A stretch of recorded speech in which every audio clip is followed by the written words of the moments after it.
Elle veut que je sois son médicament. Oh mamacita, oh mamacita. Est-ce que vous avez déjà entendu ce titre? Bien sûr que oui, sinon faut vous remettre en question.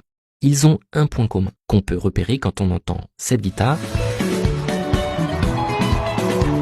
ce rythme là derrière, ou ce mot.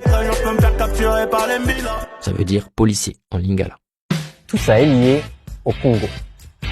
Et d'ailleurs, Gims, Nino, Niska ont tous des parents congolais. Et c'est loin d'être les seuls. On pourrait aussi citer Damso, Gradure, Kobalade ou encore tout cela.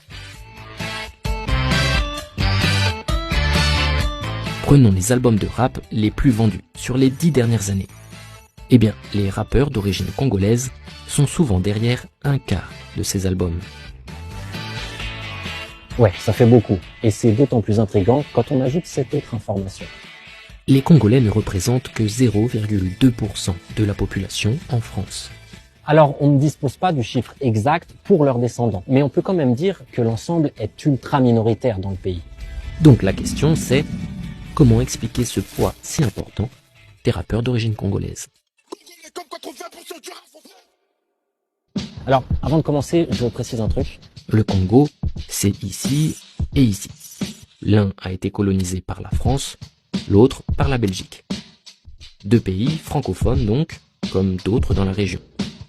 Et les deux pays sont concernés par notre sujet. Côte d'Ivoire, Cameroun, Tanzanie, Kenya, Zambie. Je peux pas te dire le nombre de personnes qui m'ont contacté de cette région-là qui disent « Comment ça se fait que les Congolais dominent la musique chez nous? Comment est-ce qu'ils font ?» Voilà Bob White. Il est canadien en effet. Et il a passé 15 ans à étudier la musique congolaise. Moi aussi je lui ai demandé Comment ça se fait que les Congolais se sont autant imposés dans la musique? et d'après lui, il a fallu beaucoup plus que du hasard. C'est pour des raisons historiques. Disons qu'on peut voir ça comme un potager. Au départ, il y a un terreau très fertile, ici. D'après Bob, on y trouve notamment une tradition ancienne de chant et de danse.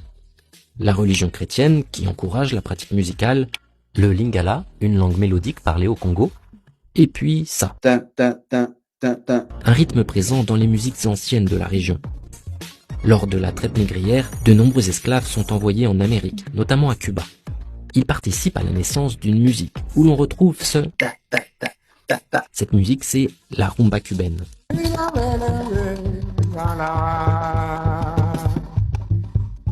Alors, quand au début du XXe siècle, des marins apportent des disques de rumba cubaine au Congo, Ça a fait comme une sorte de réaction chimique. C'est un peu comme le retour de l'enfant perdu, là. des musiciens congolais modifient la recette et donnent naissance à la rumba congolaise.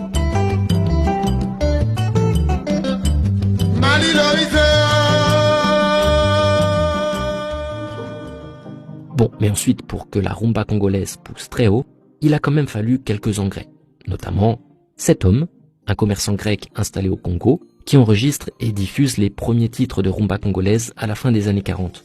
La radio nationale, qui relaie tout ça loin sur le continent, et Mobutu, dictateur en RDC, qui en fait un élément de gloire et finance des artistes. Au final, la rumba congolaise a été un succès durant toute la seconde moitié du XXe siècle. En 2021, l'UNESCO l'a même inscrite au patrimoine mondial. Et les Congolais, forcément, en sont plutôt fiers. Ils sont pas fiers, là. Ils sont hyper fiers. Mais alors, comment est-ce que ça nous amène à ça? Je suis le fils du Congo, je suis le fils de Kim Kinshasa. Je suis du Zaïre, faire des concerts au Zaïre. Je veux représenter Brazzaville. Ça se voit qu'ils sont pas congolais. Congolais mauvais, un peu trop impliqué. De Kinshasa jusqu'à Brazzaville. Comment est-ce que la diaspora congolaise a-t-elle réussi à réinvestir sa culture musicale dans le rap français? Utilisons encore une métaphore. Imaginons que le succès de ces rappeurs d'origine congolaise soit une chanson. Comme toutes les chansons, elle est composée de plusieurs pistes distinctes qui font que la chanson fonctionne. Pour bien analyser chacune de ces pistes, on a demandé de l'aide à deux anthropologues, Anna Kuomo et Laura Steil, ainsi qu'au beatmaker Danny Sainté, qui a notamment composé ça, ça ou ça. Et avec eux, on a réussi à isoler 4 éléments derrière le succès des rappeurs d'origine congolaise. Pas hyper étonnant, la culture musicale congolaise se transmet entre générations. La musique, elle incarne un art de vivre. Elle est omniprésente. Il y a un truc